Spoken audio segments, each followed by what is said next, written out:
February 2010, hundreds of thousands gathered in Vancouver and Whistler to celebrate the Olympic and Paralympic Winter Games. While the cheering has stopped, the tourism legacies from hosting Canada's Games both in British Columbia and across the country will be felt for years to come. 35 years ago, Montreal was the first Canadian city to host the Olympic Games. The Olympic Stadium, with its unique tower and roof, completely transformed the city's skyline. Home to the 1976 Olympic ceremonies, as well as athletics, aquatics, and cycling events, the multi-purpose venue now features a potpourri of attractions, including a biodome, one of the world's unique ecosystem habitats.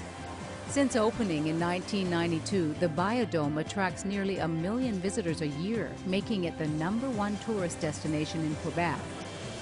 Oh, it's incredible. I can't believe, I didn't know what to expect, but it's absolutely beautiful.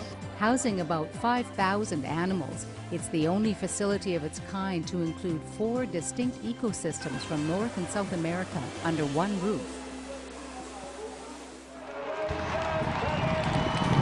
Renowned around the world for the Calgary Stampede, a 10-day summertime rodeo and fair that mixes Western Canadian hospitality and New World charm, Calgary was also host to the Winter Olympics in 1988.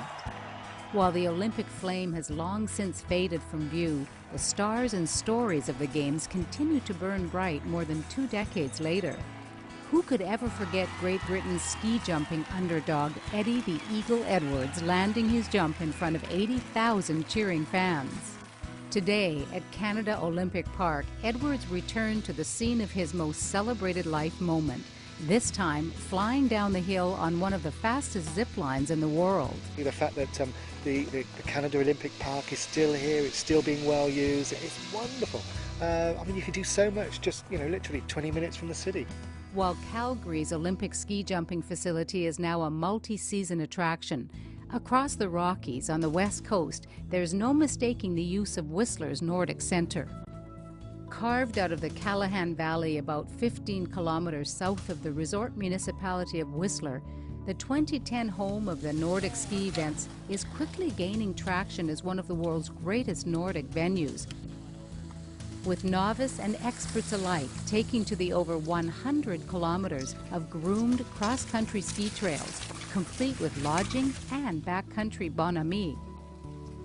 Although the excitement of the Olympics has ebbed, atop Whistler Mountain, alpine activities are in full swing, highlighted by the breathtaking vistas from the newly installed peak-to-peak lift, an 11-minute ride that connects Whistler and Blackcomb Mountains. A 4-season resort, Whistler caters to every taste and leisure pursuit, from the sedentary to the extreme.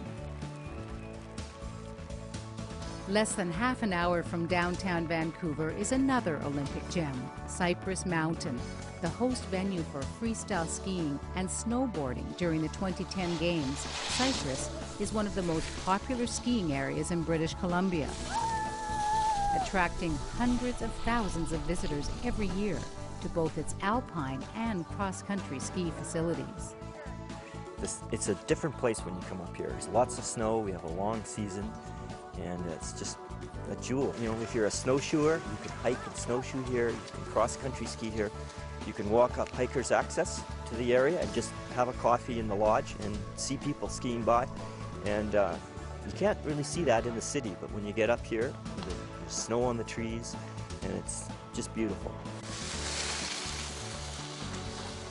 The thing is about Cypress, you can come to Vancouver for business or pleasure, and it's really very, very close.